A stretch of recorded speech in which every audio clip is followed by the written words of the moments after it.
Shalom, selamat pagi semuanya.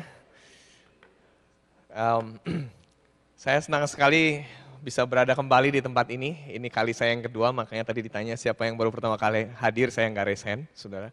Karena ini yang kedua. Dan saya senang sekali saudara berjumpa kembali dengan Anda. Saya melihat Anda semua sehat, bahagia, dan tentu awet muda. Ya, coba lihat dulu sebelah kiri kanannya awet muda, bukan? Betul ya? Saya percaya kita awet muda karena kita hidup dalam firman. Amin, saudara. Haleluya. Nah, pagi hari ini, saudara, saya diberikan satu topik yang cukup menarik, saudara. Diberikan satu judul yaitu hidup yang berarti, saudara. Nah, saya ketika dapat judul ini, saya coba untuk merenungkan kembali karena firman Tuhan yang diberikan kepada saya ada di dalam kitab Yohanes pasal yang ke-14 ayat yang ke-9.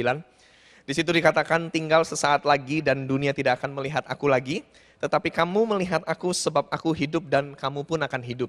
Memang Tuhan, saudara, hadir di dunia ini, saudara, seperti di dalam firman ini dikatakan bahwa Tuhan memiliki satu kehidupan. Dan dia rindu kehidupan yang Tuhan berikan ini boleh ada di dalam kehidupan kita juga, saudara. Dan kita tahu bersama, saudara, hidup yang Tuhan berikan bukan hanya sekedar kita hidup bernafas saja, tetapi hidup yang berkelimpahan. Karena Yohanes 10 ayat 10 katakan, aku datang supaya mereka mempunyai hidup dan mempunyainya dalam segala kelimpahan, saudara. Tetapi kita mau bertanya hari ini, saudara. Hidup yang berarti hidup yang seperti apa, saudara? Ya, boleh?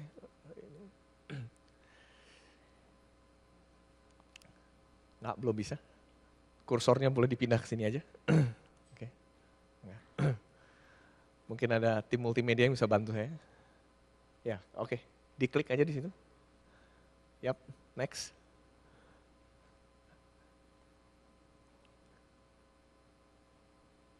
Oke. Is it work? Oh, oke. Now it's work. Ya. Belum bisa. Oke, thanks. Oke, just leave it like that. Oke. Jadi hidup yang berarti, ya, hidup yang berarti satu tema yang pagi hari ini diangkat, saudara, buat kita semua. Saya mulai bertanya, saudara, hidup kita jadi berarti jika apa, saudara? Tetapi di dalam kitab Filipi, saudara, juga dikatakan, tetapi jika aku harus hidup di dunia ini, Paulus katakan, itu berarti bagiku bekerja memberi buah, saudara. Saya percaya, saudara, kalau kita mau hidup kita berarti, hidup kita harus berbuah, saudara. Nah, buah yang seperti apa, saudara? Firman Tuhan katakan supaya kita bisa berbuah banyak. Firman Tuhan katakan di dalam kitab Yohanes 15, ya, di situ dikatakan barang siapa tinggal di dalam aku dan aku di dalam dia, ia berbuah banyak. Jadi kuncinya sederhana, saudara. Kuncinya kalau kita mau punya hidup yang berarti adalah hidup kita harus berbuah, saudara. Dan kalau kita mau berbuah, kita punya satu syarat, kita punya satu kondisi yang sederhana, saudara. Tetapi mungkin agak sedikit sulit untuk dilakukan, saudara, yaitu tinggal di dalam Tuhan, saudara. Nah, banyak anak Tuhan hari-hari ini, saudara, bingung, saudara, dengan kalimat atau dengan ayat ini, saudara, tinggal di dalam aku dan aku di dalam dia. Kita mungkin seringkali berpikir, oh ayat ini the same, ini artinya sama sebenarnya. Tapi kemarin di seminar kemarin, saudara, saya sudah bahas ini, saudara, dan hari ini saya ingin kembali lagi mengulasnya, saudara, karena banyak di antara Anda, saudara, yang kemarin tidak hadir di seminar, saudara. Saya boleh lihat, saudara, tangan-tangan yang kemarin hadir di seminar, saudara, boleh angkat tangan, saudara? Oh ya, ada beberapa, saudara. Oh, puji Tuhan. Dan saudara, gimana caranya kita bisa berbuah banyak, saudara? Caranya kita bisa berbuah banyak adalah dengan cara kita tinggal di dalam Dia, saudara. Di ayat ini, saudara, jelas sekali ada dua hal. Aku di dalam kamu, kamu di dalam aku, kata Tuhan. Nah, ketika kita menjadi orang percaya, saudara, waktu ditanya, di manakah Yesus? Kita akan jawab, Yesus ada di hati saya. Tapi tidak serta-merta kita ada di dalam Yesus, saudara. Ya, kita merasa Yesus ada di dalam hidup kita, tetapi belum tentu kita ada di dalam Yesus. Kenapa, saudara? Lihat ayat ini, saudara. Ayat ini bicara aku di dalam kamu, kamu di dalam aku. Ada dua hal, saudara. Jadi bukan hanya Yesus di dalam hidup kita, tetapi kita harus ada di dalam Yesus, saudara.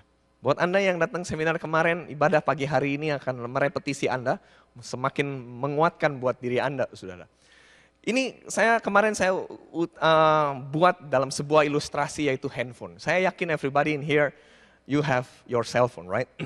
Nah, seandainya Anda punya handphone, handphone ini sudah diisi baterai dengan baik, full of charge. Dan kemudian Anda punya SIM card. SIM card itu sudah registered dan mungkin kalau itu prepaid berarti Anda sudah punya kreditnya di dalamnya, saudara. Tetapi yang terjadi SIM card-nya ada di luar handphone Anda. Ketika SIM card-nya ada di luar handphone Anda, saya mau tanya apakah handphone ini bisa digunakan untuk menelepon? Bisa? Tidak. Tidak bisa. Jadi kalau SIM card-nya ada di luar, handphone-nya tidak bisa digunakan. Tetapi jika SIM card-nya ada di dalam handphone, apakah handphone-nya bisa digunakan? Belum tentu. Belum tentu Bapak Ibu. SIM card-nya ada di luar handphone, handphone-nya tidak bisa digunakan. Tapi begitu SIM card-nya ada di dalam handphone, ternyata handphone-nya belum tentu bisa digunakan. Kenapa saudara? Kalau dia di luar coverage area, dia tetap tidak bisa dikontak saudara. Betul? Pernah nggak kita tiba-tiba mendengar bunyi seperti ini? Sorry, the number you dial is not active or out of coverage area. Please try again in the few moments. Betul? Kita sering kali mendengar seperti itu. Walaupun kita tahu betul dia punya SIM card-nya. Tetapi kalau handphonenya di luar coverage area, handphonenya useless. Tidak bisa dipakai untuk digunakan, untuk menelepon saudara. Sama dengan ayat ini saudara. Saya yakin saudara ayat ini seringkali, mungkin ayat ini dipakai oleh pencipta handphone GSM saudara. Aku di dalam kamu, kamu di dalam aku. SIM card-nya harus di dalam handphonenya dan handphonenya harus di dalam service area atau di dalam coverage area. Seperti itu. Nah, seringkali saudara kehidupan kita sebagai orang percaya saudara tidak mempraktekkan penuh ayat ini saudara. Kita merasa bahwa Yesus ada di dalam hidup kita, that's enough. But that's not enough. Itu tidak akan membuat kita bisa berbuah banyak. Kita hanya mampu berbuah banyak jika Yesus ada di dalam kita dan kita ada di dalam Yesus, saudara. Amin, saudara. Bagaimana caranya kita ada di dalam Yesus? Kita harus ada di dalam coverage area-nya Yesus, saudara. Nah, saudara, ada hal yang sangat menarik, saudara. Kenapa service area atau coverage area begitu penting, saudara, di sini? Ya. Paling tidak saudara di dalam perikop Yohanes 15 ayat 1 sampai dengan ke-8, saudara akan menemukan ada beberapa benefit berada di dalam service areanya Tuhan. Bukan hanya sekedar berbuah banyak, tetapi juga ternyata di ayat yang kedua, kalau Anda ada di dalam service area, maka yang Tuhan akan lakukan dalam kehidupan kita adalah kita akan dibersihkan oleh Tuhan. Kita sering kali bingung Tuhan gimana caranya kita bebas dari dosa. Kita berjuang dengan kekuatan kita untuk bebas dari dosa dan sangat sulit saudara. Kita perlu anugerah Tuhan untuk kita bisa lepas dari dosa. Tapi ternyata ada di dalam service areanya Tuhan. Menolong kita supaya Tuhan bergerak membersihkan hidup kita saudara. Saudara di dalam Yohanes 15 ini berbicara tentang konteks pohon anggur. Kata dibersihkan dalam bahasa aslinya ternyata dimaksudkan adalah dikurangi daunnya saudara. Artinya apa saudara? Dibersihkan, benar-benar dikurangi daunnya supaya dia bisa berbuah lebih banyak saudara. Nah seringkali saudara, kita sulit sekali untuk bisa berbuah lebat. Kita sulit sekali punya hidup yang berarti. Kenapa? Karena too many sins in our life. Karena kita terlalu banyak ikatan di dalam kehidupan kita sehingga kita tidak lagi bisa untuk menghasilkan sesuatu yang berarti buat orang lain. Saya perhatikan saudara ketika kita masih punya begitu banyak tekanan. Ketika kita punya begitu banyak ikatan dalam hidup kita. Kita akan fokus ke dalam diri kita sendiri dan kita sulit sekali untuk memikirkan orang lain saudara. Untuk punya hidup yang lebih berarti buat orang lain. Makanya saudara, cara supaya kita bisa dibersihkan adalah tinggal di dalam Tuhan saudara. Saudara, satu kali saudara, ini adalah rumah saya. Di depan rumah saya ada satu pohon saudara. Pohonnya besar yaitu pohon rambutan saudara. Saya nggak tahu di Kanada ada buah rambutan nggak saudara? Hah, ada? Tapi saya yakin buah rambutan di Kanada mati berkali-kali saudara. Ya, kalau pohon rambutan yang ada di Indonesia dia hanya cukup mati sekali saja saudara. Artinya apa? Begitu dipetik langsung bisa dikonsumsi. Kalau di sini harus lewat traveling saudara. Ya. Nah saudara, pohon rambutan ini saudara. Ya, pohon rambutan ini waktu saya punya rumah ini, pohon rambutan ini sudah ada di rumah ini saudara. Jadi saya tinggal nikmati saudara. Nah waktu saya punya pohon rambutan ini, di tahun-tahun pertama saudara, dia berbuahnya hanya sedikit saudara. Dia hanya berbuah sedikit. Dan saya hanya menyiramnya saudara dengan air. Sedikit sekali memberinya pupuk saudara. Terus kemudian lama-kelamaan saya sudah mulai semakin dalam bersama dengan Tuhan dan saya mulai kenal ayat ini saudara. Saya mulai sadar saudara, oh iya ya ternyata daunnya harus dibersihkan supaya dia bisa berbuah lebih banyak saudara. Dan akhirnya saya lakukan, saudara. Saya potong, saudara, daunnya, saya bersihkan daunnya, saudara. Dan dia ternyata berbuah lebih banyak, saudara. Saudara, sebelum saya berangkat ke sini, saudara, pohon rambutan ini berbuah sangat lebat. Ya, ini, saudara, ya, mungkin ini lebih kelihatan. Wah, ya, wah. Wow, pohon rambutan ini luar biasa, saudara. Bukan hanya banyaknya, tapi manisnya luar biasa, saudara. Manisnya luar biasa, saudara. Ya, saya percaya, ya, saudara, kalau kita hidup sebagai anak Tuhan, saudara, dimanapun kita tinggal berkat selalu mengalir di sekeliling kita. Percaya Bapak Ibu? Amin, amin ya. Saudara, satu kali, saudara, saya bertanya-tanya, apa yang membuat pohon rambutan ini begitu manis, saudara? Ya, saya tanya sama tukang pohon bilang, mungkin memang jenisnya Pak manis, Pak.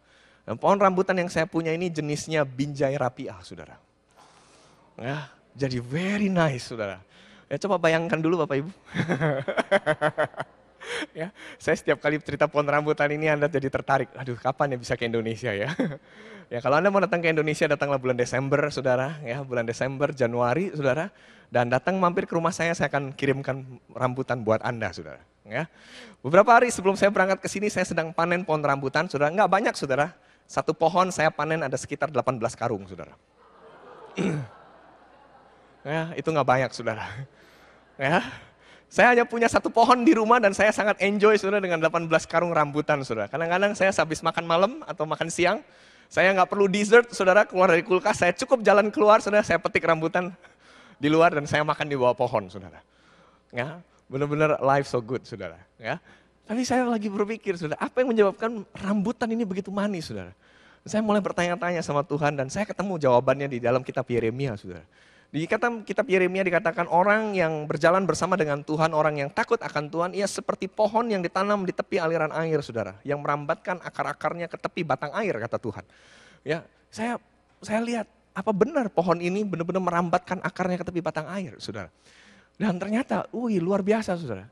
Satu kali, saudara, saya renovasi kamar tamu saya, saudara. Dan di dalam kamar tamu itu, saudara, di dekat kamar tamu ada kamar mandi, saudara.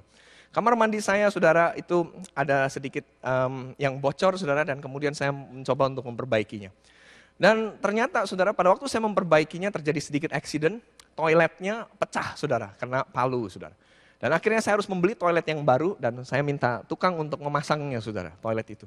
Dan pada waktu mau dipasang, saudara, tukangnya bilang begini, wah Pak, ini dudukannya sudah berbeda dengan toilet yang lama, jadi kami harus gali lebih dalam. Oke, silakan Pak. Dan dia gali lebih dalam. Waktu dia gali lebih dalam, dia bilang gini, Pak, apa betul Pak, ini sebelumnya di sini hutan Pak, atau paling enggak ini dulunya bukan ruangan ya Pak ya? Enggak, dari awal saya beli rumah ini sudah kamar mandi, saya bilang begitu. Kenapa? Kenapa di bawahnya ada begitu banyak akar pohon? Loh, pohon apa saya tanya begitu kan? Pada waktu dicongkel sama dia dan saya realize, oh my God, this is akar pohon rambutan, saudara. Nah, no wonder, saudara, rambutan ini begitu manis, saudara. Loh, kenapa Bapak Ibu ketawa? Ya, dan ternyata dia mendapat asupan yang terbaik, saudara, dari kita untuk kita oleh kita, saudara. Dan remember, itu kamar mandi tamu, saudara, ya, bukan kamar mandi saya, saudara. Ya, ini kamar mandi tamu dan saya yakin saudara tamu-tamu yang menginap di rumah saya bisa merasakan hadirat Tuhan dan akhirnya semua bagian hidupnya memuliakan nama Tuhan, saudara. Apa yang masuk dan apa yang keluar juga ternyata bisa jadi berkat buat banyak orang juga, saudara. Dan saudara, saya mulai realize dan saya mulai bersyukur, wah puji Tuhan pohon rambutan ini ada di rumah orang percaya, saudara. Saya yakin kalau pohon rambutan itu ada di rumah orang yang mungkin tidak percaya Tuhan, mungkin tidak semanis itu, saudara. Ya. Jadi saya mau bertanya sekali lagi kepada Bapak Ibu sekalian, ada yang mau order?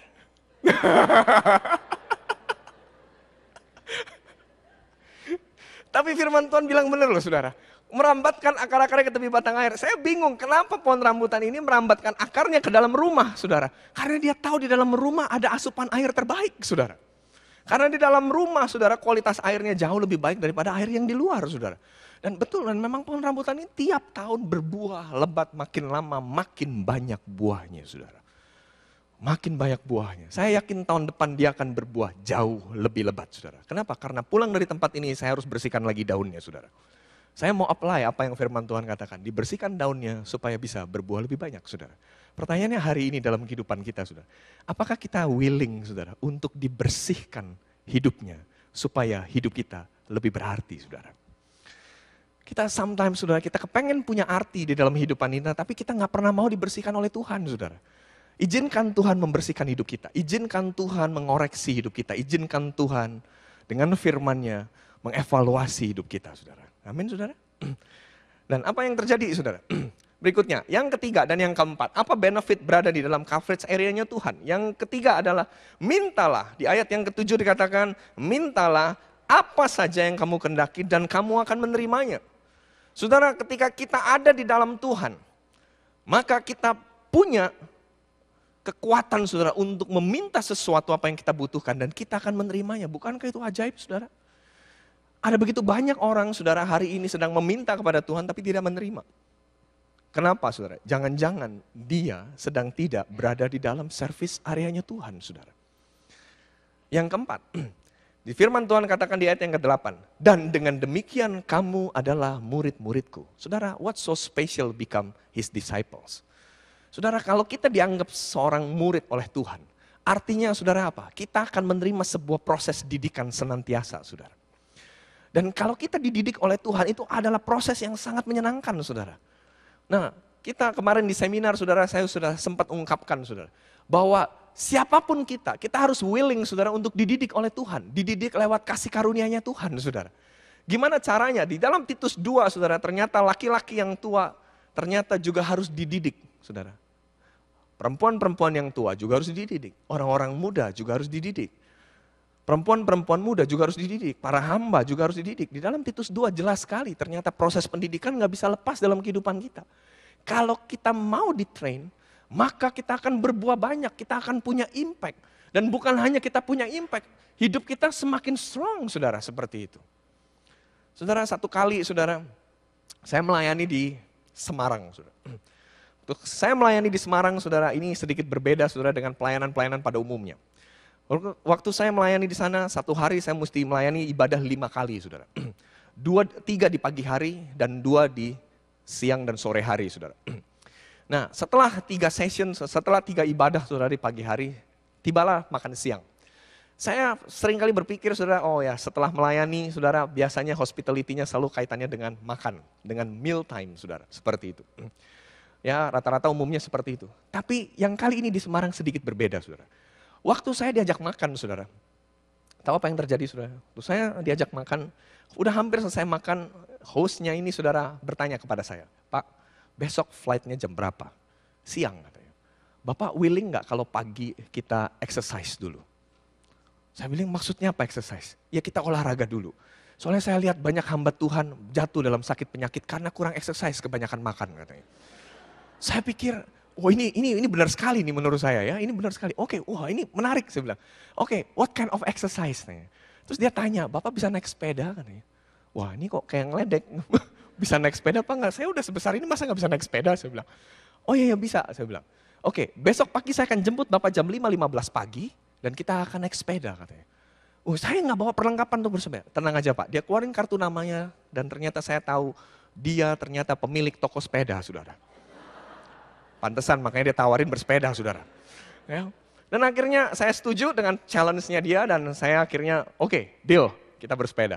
Besok paginya jam 5.15 dia jemput saya di hotel dan dia bawa pakaian bersepeda, sepatu bersepeda, helmnya dan lengkap semua termasuk sepedanya.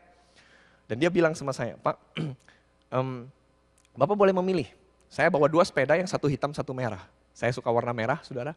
Saya bilang, saya pilih yang merah. Wah, pilihan tepat, kata dia. Setelah itu, saudara, kami keluar dari hotel. Nah, nggak lama, saudara, waktu kami berdua keluar dari hotel, tiba-tiba di luar hotel, saudara, itu ada banyak orang bersepeda juga sedang menunggu kami, saudara. Dan dia bilang, Shalom Pak Arman. Wih, begitu banyak, saudara. Saya pikir siapa mereka, saya nggak kenal, saudara. Saya bilang, Shalom Pak Arman, saya yang kemarin ikut ibadah Bapak. Oh, ternyata jemaat, saudara. Jemaat yang kemarin hari Minggunya saya layani, saudara. Mereka rata-rata bersepeda, kami kurang lebih ada ber-10 waktu itu, saudara. Dan akhirnya, saudara, kami mulai bersepeda, saudara. Oke, ayo Pak, kita naik sepeda. Bapak bisa kan ya naik sepeda ya? Ya bisa, saya bilang gitu. Dalam hati saya pikir ini orang kok sedikit menghina ya. Kok saya dibilang nggak bisa bersepeda gitu. Kalau ski mungkin saya nggak bisa gitu. Kalau bersepeda bisa lah gitu. Nah, terus habis itu sama dia dikenalin, saudara. Pak, kenalkan ini Pak Henry katanya. Waktu dikenalkan ini Pak Henry, saya bilang siapa Pak Henry? Pak Henry bilang, Shalom Pak Arman, ya. Bapak, saya akan ajarkan Bapak bagaimana cara mengemudikan sepeda. Wih, dalam hati saya, ini orang kenapa sih ngeledek terus, saya bilang begitu kan. Dan dia bilang, Pak, Bapak pernah Pak naik sepeda jenis ini? Pernah. Bilang gitu. Oke, Bapak ini sepeda yang ini khusus yang Bapak sedang naikin. Oh, saya baru tahu kalau sepeda ini khusus, tapi kayaknya tampangnya biasa aja saudara. Di sebelah kiri ada gearnya, sebelah kanan juga ada gearnya. Sebelah kiri ada 3 dan sebelah kanan ada 9. Jadi total ada 27 gears. Ya, dikombinasi saudara. Oke, coba Pak, sebelah kiri 2. Kalau saya bilang kiri 2, Bapak harus move ya, the left gear into number 2. Di situ ada numbernya. Oke, saya move to number 2. Kalau saya bilang kanan 7, berarti you have to move to number 7. Saya udah move nih number 7. Oke, silakan Pak digenjot Pak. Pak duduknya begini Pak, ini ngatur sekali orang ini saudara. Duduknya mesti gini, kakinya harus gini Pak. Iya pantatnya ditaruh begini Pak. Ini kepalanya gini Pak, helmnya gini. Terlalu banyak aturan menurut saya saudara. Tapi ya udah, karena sudah masuk di dalamnya saya harus obey kan saudara kan. Saya terus gitu saudara. Tahu apa yang terjadi saudara waktu jalan gitu kan. Ayo Pak, move kanan 8, saya pindah ke kanan 8. Gimana Pak, lebih enak gak? Oh ya oke, lebih enak. Oke, terus Pak, enak jalannya enak. Baik, Pak sekarang kita sedikit lebih kencang. Iya sedikit lebih kencang, baik. Pak, pokoknya Bapak harus obey apa yang saya perintahkan. Kalau Bapak nggak obey, Bapak nggak bakal nyampe katanya. Loh, sampai mana saya bilang itu? Saya pikir kan hanya keliling kota kan. Saya mau dibawa kemana saya bilang. Terus saya bilang, Pak sesungguhnya kita mau kemana Pak? Dia bilang begini, kita mau naik ke atas gunung itu. Ya ampun Tuhan. Saya nggak breakfast saudara. Langsung disuruh naik sepeda. Saya bilang, wah I'm gonna be dead. Aku bilang gitu. Ini pasti tumbang di tengah jalan nih saya bilang. Ya udah, saya tapi nikmati kan nggak bisa mundur kan saudara kan. Ya udah, banyak. Oke Pak, di depan traffic light masih hijau. Saya nggak mau kena merah. Kebut Pak, kebut. Ya, kebut. Berhasil. Terus jalan lagi, saudara. Jalan lagi. Pak, nanti di depan di atas ada tikungan tapal kuda. Jadi U-turn yang sangat tajam, saudara. Oke, Bapak mesti fight ya Pak ya. Kiri 1, kanan 5. Oke, siap. Kebut Pak, kebut. Ya, terus. Pindahin Pak, kanan 8. Langsung pindahin. Kiri 2. Wah, terus kayak begitu, saudara. Selama 2 jam dia selalu begitu sama saya, saudara. 2 hours. You know what happened? Finally kita sampai di puncak, saudara. Begitu sampai di puncak, saudara. Ada satu mobil, saudara, di sana. Tungguin kami, saudara. Wah, dia tepuk tangan. Wah, Pak Arman hebat, katanya. Loh, kenapa hebat, Pak? Kami setiap kali ada hamba Tuhan ngelayani di gereja kami selalu ajak naik sepeda kayak gini, Pak. Oh, oke. Jarang yang berhasil, Bapak termasuk yang the best. Bapak Ibu tahu 2 jam saya nggak pernah turunin kaki, saudara. 2 jam di atas pedal terus, saudara. 2 jam, saya juga nggak nyangka kenapa saya bisa begitu strongnya, saudara. Dan mobil yang di atas itu tungguin kalau saya sampai injured gitu atau hurt atau something gitu, saya langsung ditolong pakai mobil itu gitu maksudnya, saudara. Jadi mereka udah well prepared gitu. Dan ternyata sampai di atas berhasil. Saya bilang, emang siapa hamba Tuhan yang nggak berhasil tuh siapa? Saudara. Terus dia bilang, sebut ada beberapa nama hamba Tuhan dan saya mulai tersenyum, saudara. Kenapa? Karena ciri-ciri hamba Tuhan yang dia sebut punya satu ciri yang sama, perutnya buncit, saudara. Jadi mereka seringkali nge-overcome, saudara, the challenge, saudara. Well, setelah itu, saudara, akhirnya kami turun, kembali ke hotel dan kami breakfast sama-sama. Dan dia bilang, Pak, kenapa, Bapak masih ingat nggak tadi Bapak tanya, kenapa sepeda ini sepeda yang bagus? Oh iya, kenapa? Katanya. Bapak coba tebak, berapa harga sepeda ini? Katanya. Waktu saya tebak harga sepeda ini, saya bilang 20 juta, ya sekitar $2.000 gitu. Dia ketawa, oh ya enggak lah Pak, sepeda ini enggak mungkin lah Pak harga $2.000. Oh saya pikir kemahalan saudara. Saya turunin harganya saudara. Ya, saya turunin harganya, ya 1.500 lah dollars. Oh ya enggak lah Pak katanya, lebih ya katanya, iya katanya. Berapa saya tanya gitu. Ini $20,000. $20,000 saya bilang. Iya Pak, that's why this bicycle so special katanya gitu. Oh, kalau punya Bapak gimana saya tanya? Oh, punya saya enggak semahal Bapak punya lah. Punya saya cuma $18,000 aja katanya. Oh ya sama aja Saudara, sama-sama mahal. Tapi yang menarik gini Saudara, saya bertanya Saudara. Kalau saya waktu itu naik sepeda dan saya enggak diajar oleh Pak Henry, kira-kira saya akan nyampe enggak di puncak Saudara? Saya enggak nyampe Saudara. Dan pada waktu saya tanya siapa Pak Henry, saudara. Tahu siapa Pak Henry? Pak Henry adalah salah satu atlet nasional, saudara, dari Semarang untuk bersepeda, saudara. Dan dia gold medal, saudara. Gold medal athletics, saudara. Wah, saya baru sadar, saudara. Ternyata saya diajar oleh orang yang tepat, saudara. Yaitu apa? Seorang atlet bersepeda, saudara. Saya lagi berpikir begini, seandainya saya diajar oleh orang yang tidak tepat, saya yakin saya pasti nggak mungkin sampai di puncak dengan baik, saudara. That's why makanya benefit berada dalam service areanya Tuhan dianggap jadi murid, itu sesuatu yang powerful, saudara. Ketika kita dididik, ketika kita dilatih, kita jadi mampu, saudara. Makanya kalau kita ada di dalam service areanya Tuhan, kita jadi mampu lakukan banyak hal, saudara. Saya berpikir saya pasti gak mampu, tapi ternyata hari itu Tuhan mampukan hidup saya, saudara, untuk bisa lewatin challenge itu, saudara. Kenapa? Karena saya punya pendidik yang tepat, saudara. Nah, tahu apa yang terjadi, saudara? 1 tahun kemudian, saudara, saya berangkat ke Rusia, ada pelayanan di Vladivostok, saudara.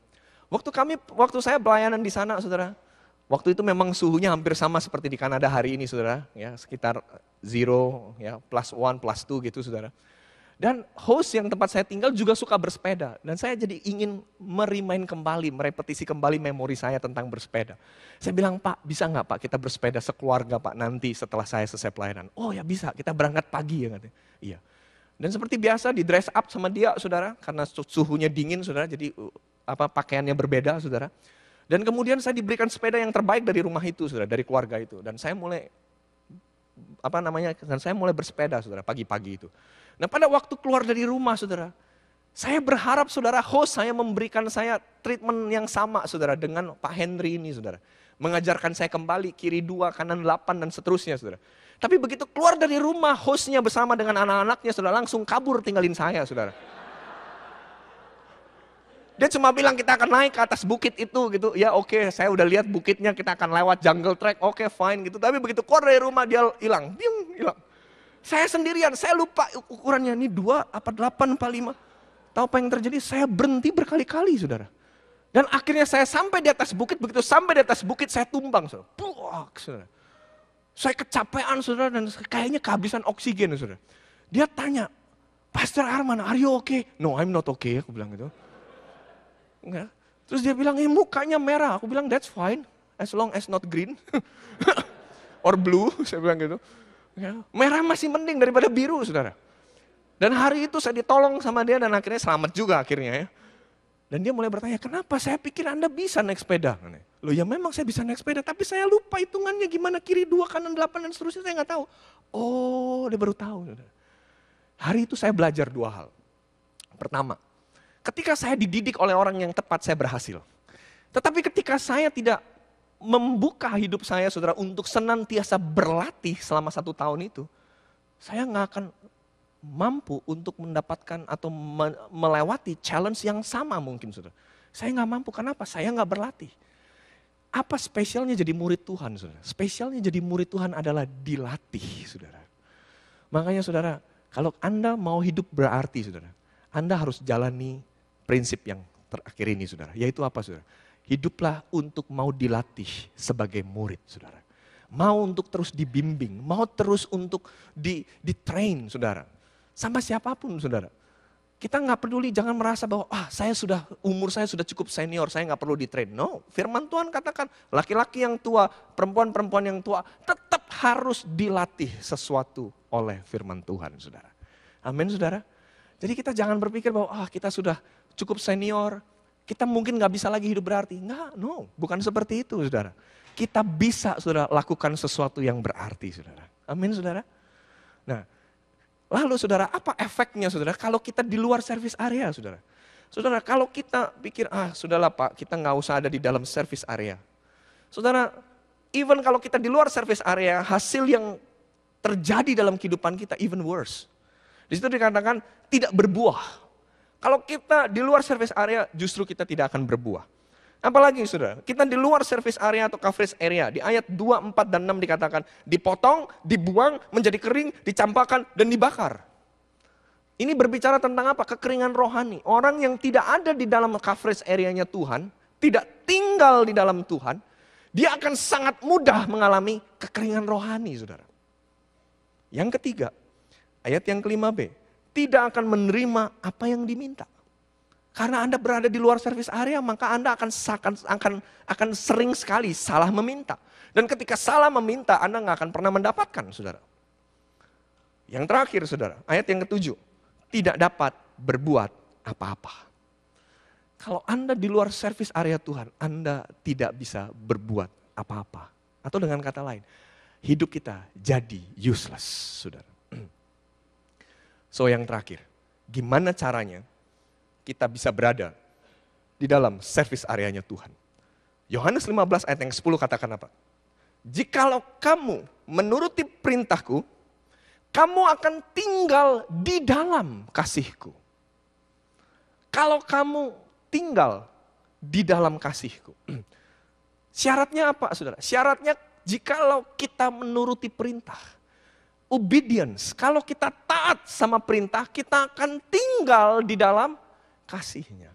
Kita akan tinggal di dalam Tuhan. Kita akan stay di dalam service areanya. Caranya bagaimana? Caranya kita harus obey His commandment. Nah, commandment-nya apa, saudara? Ayat yang ke-12. Inilah perintahku, yaitu supaya kamu saling mengasihi, saudara. Jadi ternyata, saudara, hanya ada satu cara, saudara, supaya hidup kita bisa jadi berarti, saudara. Hidup kita bisa jadi berarti jikalau kita tinggal di dalam Tuhan dan Tuhan di dalam kita. Hari ini di tempat ini Anda sudah menerima Yesus sebagai Tuhan dan Juru Selamat. Berarti Yesus ada di dalam hidupmu. Amin, saudara.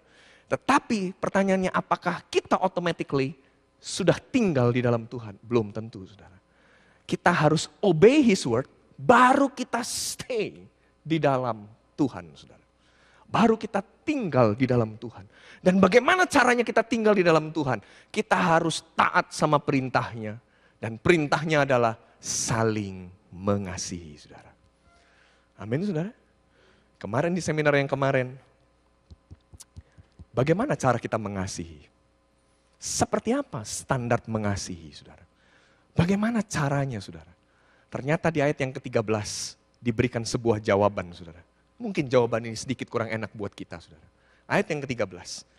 Tidak ada kasih yang lebih besar daripada kasih seorang yang memberikan nyawanya untuk sahabat-sahabatnya. Suruh memberikan nyawanya, dalam bahasa Inggrisnya lay down your life. Jadi ternyata, saudara, supaya kita bisa punya hidup yang berarti, kita harus berbuah, saudara. Hidup yang berarti artinya adalah kita punya buah. Dan buahnya itu adalah buah yang banyak. Supaya kita mampu berbuah banyak, ada dua hal yang harus dilakukan. Tinggal di dalam aku di dalam kamu, kata Tuhan. Berarti kita harus tinggal di dalam Yesus. Kita harus tinggal di dalam coverage area-nya Tuhan, saudara. Kemudian gimana caranya kita bisa tinggal? Ayat yang ke-10 katakan, taat kepada perintah. Dan setelah Anda taat kepada perintah, perintah yang seperti apa? Perintah saling mengasihi. Bagaimana praktek saling mengasihi? Kuncinya ada di ayat 13. Tidak ada kasih yang lebih besar daripada kasih seorang yang memberi nyawanya. Jadi bagaimana praktek mengasihi? Berikan nyawanya, saudara. Saya mau tanya sekarang pagi hari ini pada Bapak Ibu sekalian. Berapa banyak Bapak Ibu pengen punya hidup yang berarti? Boleh angkat tangan, saudara? Wow, banyak tangan terangkat, saudara. Ya. Tadi firman Tuhan katakan, supaya bisa hidup berarti. Gimana caranya? Mesti berbuah. Anda mau berbuah, saudara? Amin. Anda tentu pasti mau berbuah. 18 karung seperti yang tadi. Ya. Anda mau berbuah. Tapi supaya Anda bisa berbuah, Anda harus tinggal di dalam Tuhan. Betul? Supaya Anda bisa tinggal di dalam Tuhan, syaratnya taat sama perintah. Perintahnya adalah saling mengasihi. Bagaimana praktek mengasihi? Memberikan nyawanya. Artinya supaya Anda bisa punya hidup yang berarti, Anda mesti siap untuk memberikan nyawanya. Siapa yang rela untuk berikan nyawanya, angkat tangan. Hanya sedikit orang. Saudara, ini hal yang serius loh, saudara. Kalau kita mau hidup yang berarti, tadi runtutannya udah jelas, saudara. Kita harus rela, willingness to give our own life. Lay down our life, saudara. Ini prinsipnya. Nah, saya ingin beritahu sama Bapak Ibu sekalian hari ini, bahwa memberikan nyawanya, saudara, memberikan nyawanya dalam bahasa aslinya adalah titaimi. Titaimi itu bukan berarti berani mati, saudara. Bukan. Tetapi titaimi adalah berani hidup, saudara. Jadi memberikan nyawanya, saudara, bukan berarti kita harus mati, saudara. Bukan. Tapi sebaliknya memberikan nyawanya berarti kita berikan kehidupan kita, saudara. Buat orang lain, saudara. It's not dare to die, tapi dare to live. Berani berikan hidup kita, saudara. Nah banyak orang, saudara, hari ini kalau ditanya berani mati buat keluarganya, puji Tuhan. Tapi sedikit sekali yang berani menjawab, ya saya berani hidup bersama dengan istri saya atau suami saya. Sedikit sekali. Makanya pada waktu terjadi sesuatu, dia bilang, oh saya berani mati buat mereka. Tapi pertanyaannya berani hidup enggak? Seorang penulis, saudara, seorang penulis buku tentang kepriaan, saudara, menulis begini, dia melakukan riset, saudara. Banyak suami berani mati buat istrinya apabila istrinya berada dalam sebuah ancaman. Tetapi hanya 33% suami yang menjawab berani hidup bersama dengan istrinya. Penelitian menjawab gitu, saudara. Kenapa? Dia lakukan survei begini. Seandainya Anda suami istri hari ini dipanggil Tuhan. Dan kemudian Tuhan memberikan Anda kesempatan untuk lahir kembali di bumi. Pertanyaannya kepada sang suami dan kepada sang istri. Masih bersediakah Anda untuk menikahi orang yang sama? Suami menjawab hanya 33%. Istri menjawab 11%.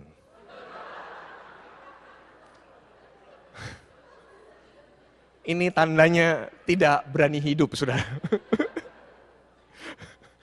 Saudara, kita jenis yang mana hari ini, saudara?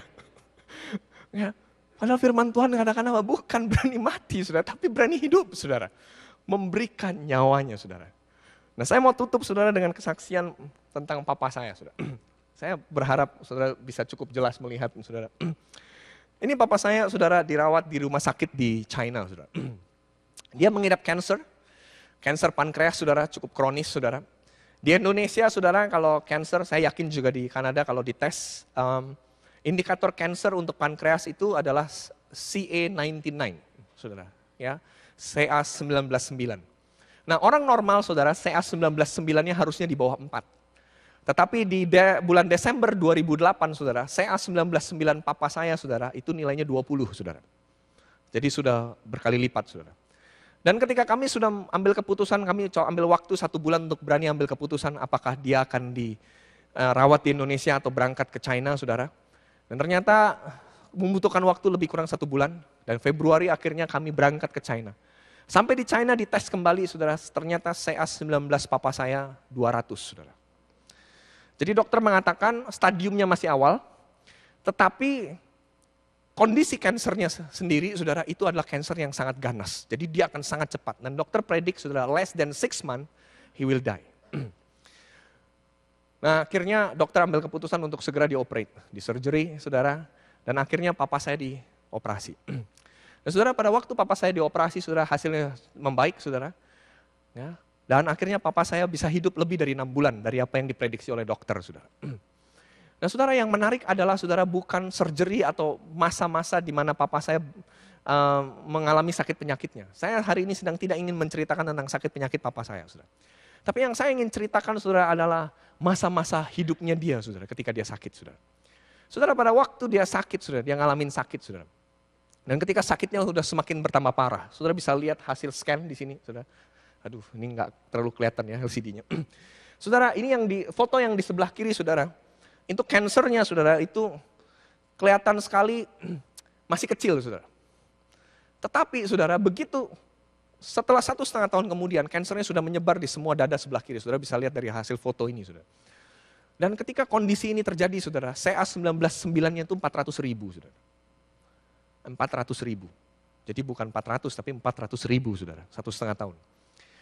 Ya. Dan 3 hari sesudahnya, saudara, dari hasil scan ini, saudara, papa saya dipanggil Tuhan. Tapi yang menarik adalah, saudara, pada waktu dia ada di dalam rumah sakit, saudara. Ketika dia ada di dalam rumah sakit, saudara, dia nggak pernah pikirin dirinya sendiri, saudara. Nggak pernah, saudara. Dia hanya selalu pikirin orang lain, saudara. Dan ketika dia ada di dalam rumah sakit, saudara, dia tanya sama saya, "Man, pinjemin gitar dong." Dan saya coba cari gitar, saya nggak punya sahabat, saudara, di China waktu itu, saya nggak punya. Saya cuma dikasih satu nomor telepon seorang hamba Tuhan di China, saudara. Orang Indonesia yang jadi misionaris di China. Saya dikasih nomor telepon itu dan saya telepon dia. Dan saya bilang, Pak boleh nggak pinjem gitar juga sekalian ketika Bapak jenguk kami. Oh ya boleh. Nah pada waktu dipinjemin gitar, Papa saya bilang gini, Pastor boleh nggak saya pinjem gitar ini 1 tahun? Katanya. Oh pinjem gitar 1 tahun saudara. Kalau 1 hari sih mungkin fine ya, ini pinjem gitar 1 tahun saudara. Saya pikir papi saya, aduh pap jangan malu-maluin lah saya bilang gitu. Nggak apa-apa nanti aku beliin deh gitar. Oh, jangan, udah pinjem aja nggak apa-apa katanya gitu. Ya, toh kan papi juga nggak lama gitu. Jadi papi saya kok kayaknya sepertinya udah tahu memang hidupnya dia memang nggak lama gitu saudara. Saya bilang enggak lah pap, kalau memang mau belilah nanti kalau itu kita baru tinggalin gitarnya di sini. Enggak, kita pinjem aja. Katanya. Dan akhirnya papi saya pinjem gitar. Dan ketika papa saya mulai pinjam gitar, saya pikir dia akan main buat dirinya sendiri, untuk menghibur dirinya sendiri selama ada di dalam rumah sakit saudara. Ternyata enggak. Tahu apa yang dia lakukan saudara? Dia keliling dalam kamar-kamar rumah sakit itu saudara, ngamen saudara. Dia keliling kamar itu saudara, dia ambil bawa gitarnya, dia ketok kamar, satu kamar demi kamar saudara. Dia tanya, Ci sakit apa? Kanker apa Ci? Kanker. Oh neosofaring. Ya. Oh iya, wah berarti gak bisa nyanyi dong Ci. Susah, kanker neosofaring susah. Oke. Ya udah, Ci, ini ada lagu. Kita nyanyi lagu ya. Kita sembah Tuhan ya. Dia nyanyi. Nangis saudara. Si ibu ini saudara. Udah gak apa-apa. Terus papi saya mulai belajar doain. Udah habis itu dia keluar lagi, cari lagi kamar yang lain, pasien yang lain. Masuk lagi, kok sakit apa? Kanker apa? Ya, kanker getah bening. Oh, ya udah yuk kita nyanyi. Jadi kerjaan dia tiap hari keliling kamar. Nyanyi ya saudara. Itu suster sampai bingung kadang-kadang kalau mau waktu datang ke kamar papa saya mau kasih obat ini kemana, pasiennya kelilingan saudara. Pasiennya kelilingan sampai akhirnya suster bilang udah deh beliin HT, handy talkie, 1 taruh di kamarnya, 1 dipegang papa saya. Jadi pengen tahu papa saya ada di mana posisinya saudara. Saking papa saya nggak betah saudara ada di dalam kamar rumah sakit itu, dia kelilingan aja. Pernah 1 kali dia habis kemoterapi saudara, di mana-mana orang habis kemoterapi capek, ini enggak saudara. Dia apa yang dia lakukan saudara? Habis kemoterapi dia bilang, aduh memang masih gak enak jalannya. Tapi gak apa-apa deh, supaya gak terlalu ngerasa sakit, yuk kita berangkat shopping aja gak deh. Berangkat shopping saudara. Tapi anehnya apa ya, dokter izinin gitu saudara. Dokter izinin dan dia temenin mami saya shopping. Jujur saudara, selama papa saya sakit saudara, dia banyak jalan-jalan sama mama saya saudara. Nah ini saudara, mama saya. Saudara lihat nih kondisi papa saya udah mulai kurus kan saudara. Dan mama saya senang sekali saudara diajak shopping, diajak jalan-jalan. Dan ini salah satu tempat yang mama saya paling suka, di pinggir sungai, di Guangzhou. Papa saya sering ajak mama saya ke sana. Terus mama saya suka makan es krim. Dia beliin es krim buat mama saya. Dia beliin, makan es krim katanya gitu. Terus dia bilang, aku mau dong es krim. Kamu tuh gak boleh es krim. Enggak, aku gak makan katanya. Aku cuma ngicipin aja dari kamu aja katanya. Ya, aku gak makan kok es krim. Ya dia keliling aja seperti itu. Dia cuma having fun bersama dengan mama saya saudara. Dia cuma bilang, ayo kamu udah lama nih ada dalam rumah sakit nih ngapain. Ayo yuk kita shopping yuk, kita jalan-jalan yuk. Dia jalan-jalan. Nah dia shopping jalan. 1 kali saudara dia ketemu saudara 1 tempat saudara di Guangzhou ada dermaga saudara.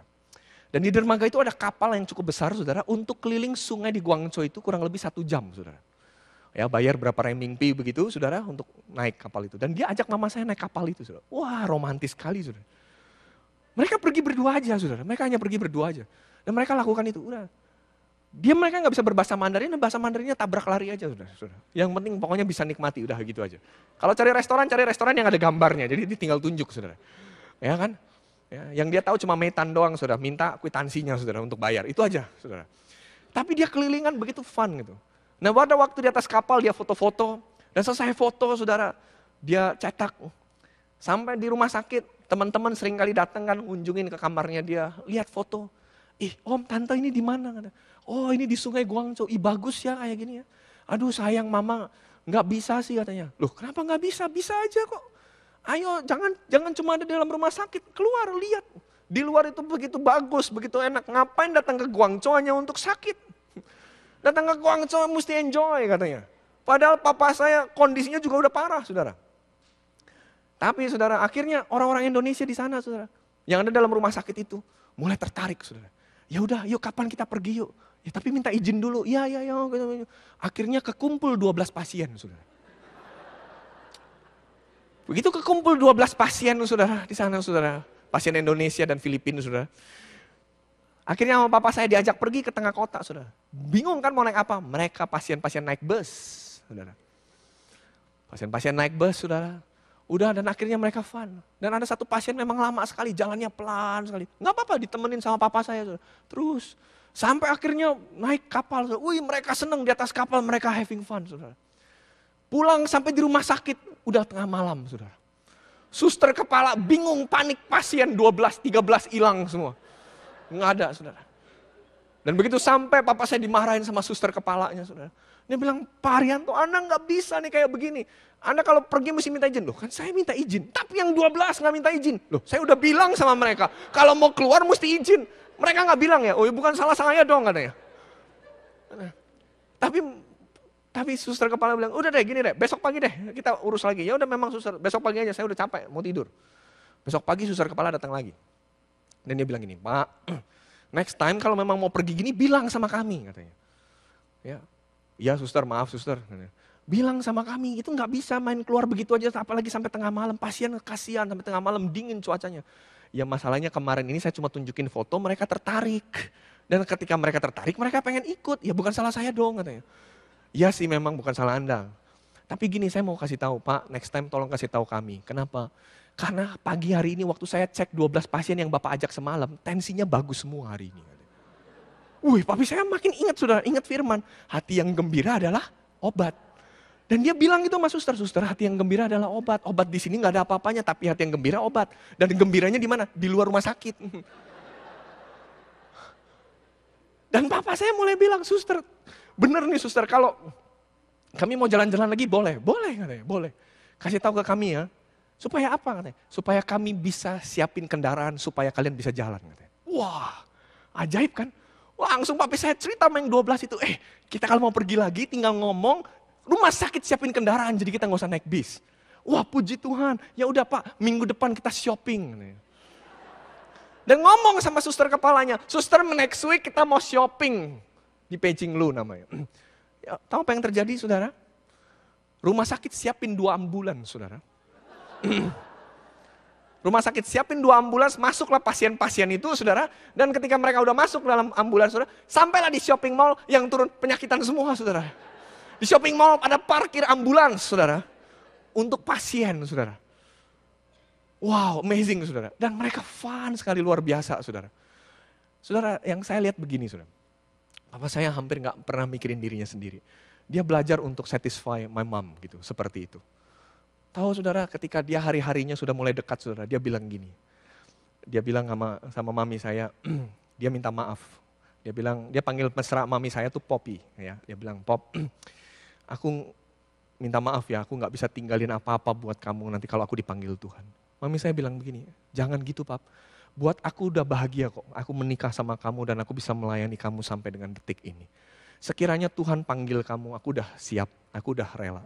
Kita pasti akan ketemu lagi bersama-sama dengan Tuhan nanti di sana. Wah, mami saya nangis crying, saudara. Dan papi saya cuma hibur dia cuma bilang ini, sudah kamu jangan nangis. Paling enggak aku bisa tinggalkan sebuah warisan buat kamu. Yaitu warisan aku gak punya utang.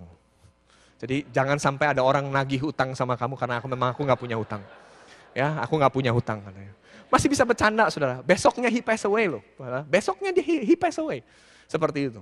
Makanya mami saya strong enough, saudara. Karena apa? Papi saya mempersiapkan hidupnya dan mempersiapkan hidup mama saya dengan baik, saudara. Dan bukan hanya itu, saudara. Ketika papa saya sempat kembali ke Indonesia, dia selalu, saudara, ajak kami datang ke rumahnya, saudara. Dan dia buka koper mainan dan buka koper oleh-oleh, saudara. Dan cuma bilang gini, ini oleh-oleh buat anakmu, Arsya. Ini buat kamu. Loh papi minum obat dulu, kopernya dari sebelah situ, koper obatnya. Enggak, obat nanti aja. Oleh-oleh aja dulu, katanya. Dia hanya pikirin buat anak-anaknya, saudara. Dan dia sangat care, saudara. Tapi hal yang paling amazing yang dia lakukan selama dia sakit, saudara, adalah apa? Hamba Tuhan yang tadi pinjemin gitar, dia bilang gini, saudara. Waktu itu papa saya lagi terbaring, saudara, di tahun 2009 itu. Dia tanya gini, Pastor sudah pernah ikut Camp Pria Sejati belum? Saya pernah dengar tapi saya belum pernah ikut. Mau ikut gak Camp Pria Sejati hamba Tuhan? Oh mau sekali. Di mana Pak? Di Indonesia. Tapi Pak saya gak ada dana loh. Siapa yang bilang Anda harus kasih dana? Saya punya dana. Saya punya uang yang saya pakai untuk berobat. Pakai buat ke Indonesia. Ikut camp hamba Tuhan di Indonesia. Ini uangnya. Om, jangan om, kata dia. Ini kan uang untuk berobat. Tuh. Tahu papi saya bilang gini, obat terbatas. Tapi kalau saya berikan ini buat kamu, kamu punya tanggung jawab yang lebih besar buat bangsa ini. Saya berikan ini buat kamu, supaya kamu berangkat ke Indonesia, ikuti Camp Pria Sejati, nikmati lawatan Tuhan dan lakukan sesuatu buat bangsamu.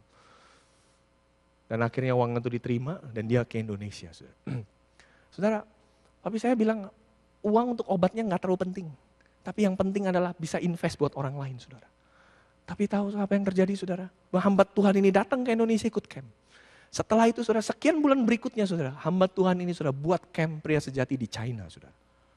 Dan ketika dia mulai membuat Camp Pria Sejati di China, mulai bertumbuh, dan mulai bertumbuh. Saudara, akhir 2011 kemarin saya dapat report, saudara.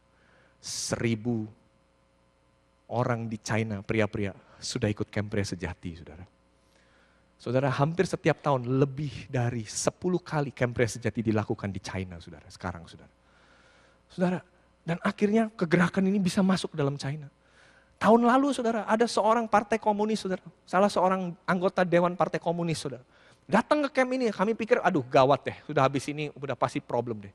Nggak taunya wakil ketua Dewan Partai Komunis ini maju ke depan di mimbar, saudara, dan dia bilang gini, menurut saya Partai Komunis di China harus belajar tentang Christian Men's Network. Ini sangat bagus sekali buat anggota Dewan.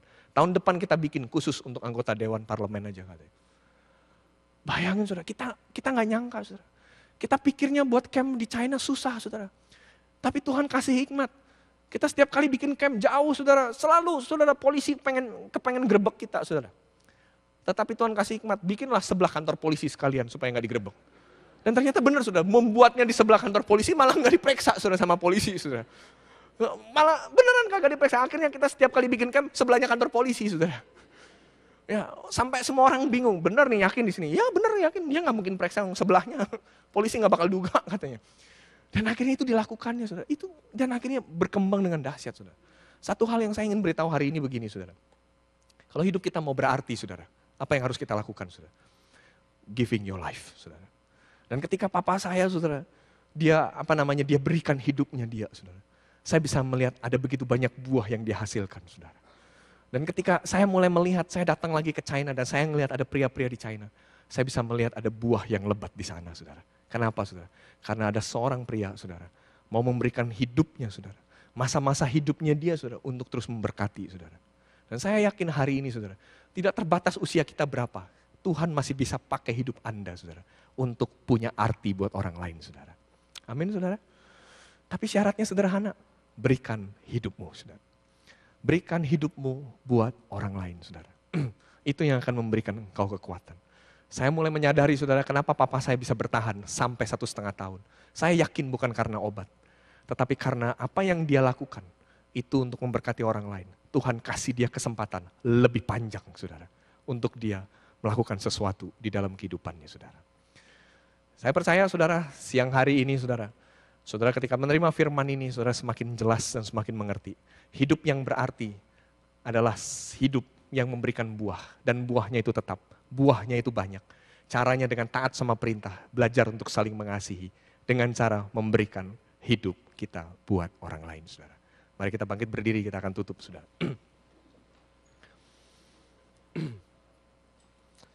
Terima kasih Bapa di surga untuk siang hari ini. Hamba-Mu percaya Tuhan, kasih-Mu, urapan-Mu Tuhan ada di tengah-tengah kami. Biarkan Tuhan kebenaran firman ini Tuhan boleh terus menguatkan hati kami. Biarkan kami Tuhan siap Tuhan untuk memiliki hidup yang berarti. Punya kemampuan untuk berbuah dengan lebat. Punya kemampuan Tuhan untuk menjadi murid Tuhan. Punya kemampuan Tuhan untuk dididik Tuhan dan hidup di dalam Yesus Tuhan. Bukan hanya Yesus ada di dalam hidup kami, tetapi kami ada di dalam kehidupan. Tuhan, ajar kami Tuhan siang hari ini Tuhan. Untuk terus Tuhan berupaya berbuah dengan lebat. Membuat hidup kami lebih berarti dengan cara memberikan nyawa kami. Titaimi Tuhan. Memberikan hidup kami. Berorientasi buat keluar Tuhan. Bukan berorientasi ke dalam. Ajar kami Tuhan senantiasa Tuhan memperhatikan. Paling tidak kami memperhatikan orang-orang di dalam ring satu kami. Yaitu keluarga kami dulu Tuhan. Memperhatikan istri kami, memperhatikan suami kami. Memperhatikan anak-anak kami Tuhan, sahabat-sahabat saudara-saudara kami Tuhan. Tuhan ajar kami Tuhan terus Tuhan. Untuk bisa memberikan yang terbaik ke dalam kehidupan mereka Tuhan. Jadikan kami contoh, jadikan kami terang Tuhan. Kami percaya Tuhan kalau kami live to give impact to others Tuhan. Ini saatnya Tuhan. Dan kami siap Tuhan. Di awal tahun ini Tuhan, kami siap Tuhan. Sepanjang tahun ini kami bisa memberikan hidup kami yang terbaik Tuhan. Buat orang lain. Terima kasih Bapa di surga. Terima kasih buat segala contoh dan keteladanan Tuhan. Yang pernah Tuhan berikan kepada orang-orang sebelumnya Tuhan. Bapa, urapi Tuhan setiap jemaat di tempat ini. Berikan kekuatan Tuhan buat jemaat di tempat ini. Hamba-Mu berdoa Tuhan. Biarkan kasih dari Allah, kasih yang mula-mula itu dari Tuhan. Kasih yang agape itu Tuhan. Mengalir buat setiap kami Tuhan dalam ruangan ini Tuhan. Dan setiap pribadi dalam ruangan ini Tuhan. Supaya mereka mau terus melakukannya Tuhan. Terima kasih Bapa di surga buat kebaikan-Mu. Bapak Ibu saudara sekalian. Siang hari ini izinkan kau buka hatimu saudara. Izinkan Tuhan untuk memproses kembali hidupmu. Izinkan Tuhan boleh membersihkan ke dalam kehidupanmu. Dan supaya engkau boleh berbuah banyak hari ini saudara. Izinkan itu dan Tuhan akan lakukan bagiannya yang terbaik dalam kehidupan Bapak Ibu sekalian. Terima kasih ya Tuhan. Terima kasih ya Tuhan. Di dalam nama Tuhan Yesus. Setiap kita semua yang menerima berkat dari Tuhan. Mari kita katakan amin. Tuhan Yesus memberkati Bapak Ibu.